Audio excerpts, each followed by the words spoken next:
Welcome back. It's 33 minutes gone past 10 and it's still Business Morning on Channels Television. Of course, the biggest story right now trending is the visit of the IMF chief, Ms. Christine Lagarde. She's here in Nigeria for a 4-day official visit and she will be meeting with the president at noon today. Of course, many of the issues will be with regards to economic policy for the country and of course, looking at the fact that Nigeria when Nigeria rebased the economy a couple of years ago, it became the largest economy in Africa. And so that is a very interesting part. We'll be looking at why investors should be focusing on this visit by the IMF chief. Of course, follow Channels Television to get all the updates as it comes in. We're turning our attention to another sector of the economy that has caused more than a few palpitations for investors and operators alike. We're talking about the banking sector. Now, 2015 was a very turbulent year for banks, from policies, forex policies, to other issues with regards having to ensure that customers are properly serviced,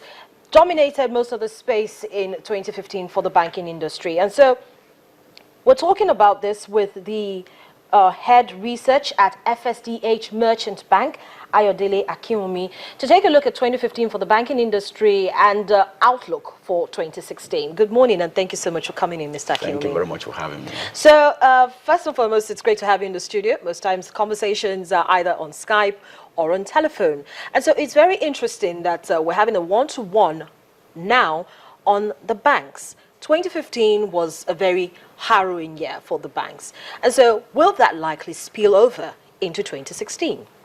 Thank you very much. I think it's going to, 2016 will be a very challenging year. Looking at what's happening globally, low oil commodity prices, particularly oil, the increase in Federal Reserve rates, Fed rate in the United States will make cost of funds to go up internationally. The bank's exposure to oil and gas industry in Nigeria as at the audited account in 2014 was about 28% of the total loan portfolio. There have been massive drop in oil prices, which will affect that portfolio and that business.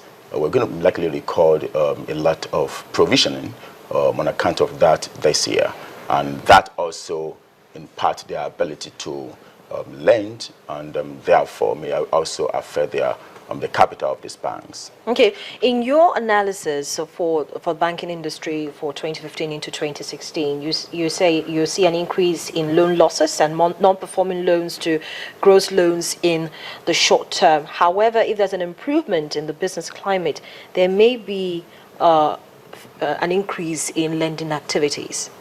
Yeah, we actually tie it to that document, short-term shaky outlook, and we, with a caveat that if the government, with appropriate policy response from the federal government, from the monetary authority, the impact of this may be to a large extent minimal on the banking industry. The banks are operating in a very tough business environment. Aside the decline in oil prices, we have seen very harsh economic environment. We have seen weak infrastructure. Loans to even the manufacturing, a number of them are finding it difficult to repay at the moment. That may likely continue in the short to medium term on account of weak purchasing power in the country. I mean, if a company produces, is not able to sell, what you see is that that will be built up of inventory, and it will not be able to meet up with the financing obligations, and that is going to continue. But we think that a deliberate effort by the government to address the infrastructure challenges, the risks inherent in the economy. Of course, they are taking deliberate actions on the northeast, the security challenges which have actually paralyzed the economic activities in that region of the country. But then we still need deliberate actions in terms of improving the infrastructure. Imported goods, when you bring them to Nigeria here, they're even cheaper because of the weak infrastructure.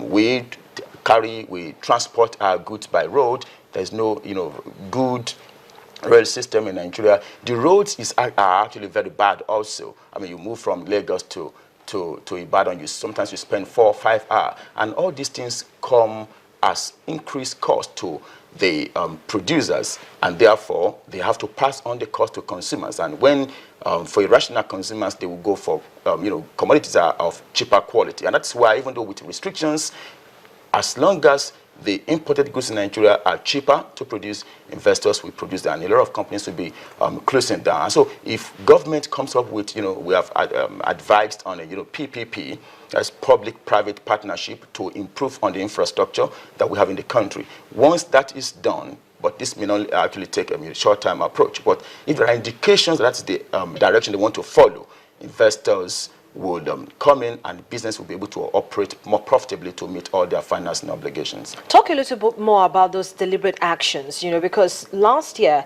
the Monetary Policy Committee did an easing in monetary policies. We saw CRR revised, and we also saw a revision of the monetary policy rate. So talk to us a little bit more about how monetary policy easing will also affect the banks in 2016.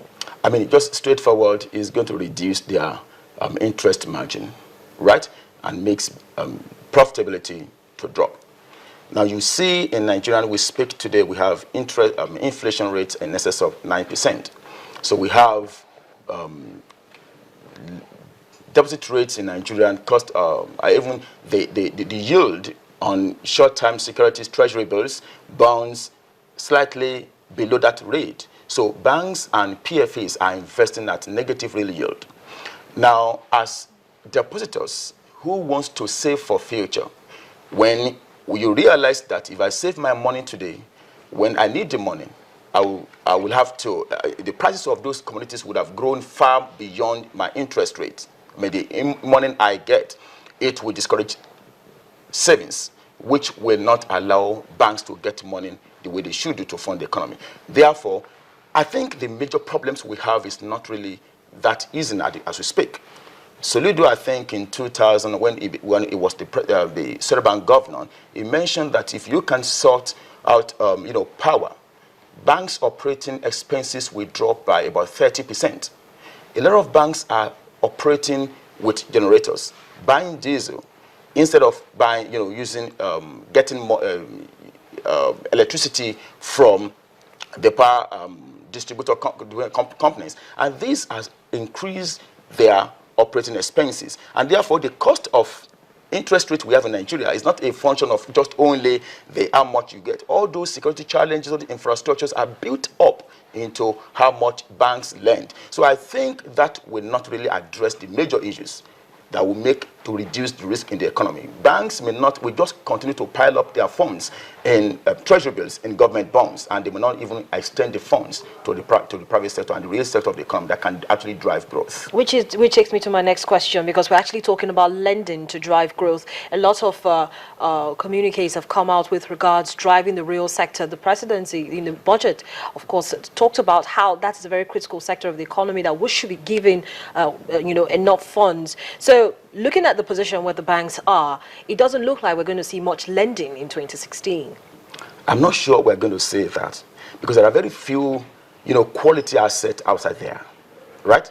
If a bank lends to a business, that the ability of that bank, business to repay the loans is shaky, they won't lend it, because central bank, by their regulations, they will be required to make provisions. And what the provision they're going to make will be much more than the interest they are going to earn on that facility. So they would rather put the money, even if it's 1%, or even to preserve their capital. You remember that banking business is a highly regulated business. So there are minimum capital requirements you've got to have before you can continue to do business. So those, like I said, those are the issues that government needs to address. Involve private companies in development of roads, in development of roads, just like the way they did they are doing in power sector now. But solve all the technical issues in that area. Once that is done, it makes doing business very easy. It reduces a lot of risks that banks are wary of to lending. And once that is done, we can promote lending to the economy. Well, of course, yesterday was the effective day for the Commission on Transactions Fee to stop that zero COT. How do you think this will also impact on the banks for the year? I mean, I think it's going to have just little impact. In fact, a lot of banks in the last few years, of course, it has been a gradual process in the last 3 years, from 3 naira per mil to 2 naira per mil and 1 naira per mil last year. And this year, nothing. A lot of banks have developed platforms, internet platforms, mobile banking. The fee they are earning from those channels are actually going to replace the removal of subsidy. The removal of COT from them. And if you look at the earnings of banks, on the average, about 73% of it is dominated by interest income. But then they argue that about 60%, COT comprises about 60% of the revenue they earn. I'm sure you have mobile banking now. So if you want to transfer money, you use mobile banking. And each time you do that, you pay a certain fee.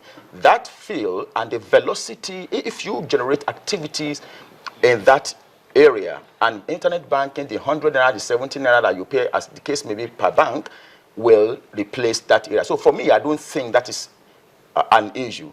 They have developed other areas, and banking communities also have actually embraced these other channels to replace the COT issue. That's not a problem for banks in 2016 and above, onward. Well, let's just see how it plays out for the first quarter at least. We'll definitely have you back here in the studio to talk more about what happens in the banking sector in the first quarter of the year. But thank you so much for coming on the program, Mr. Akinwumi. Thank you for having me.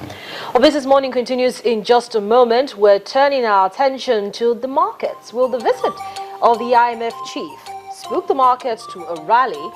Well, find out in just a moment.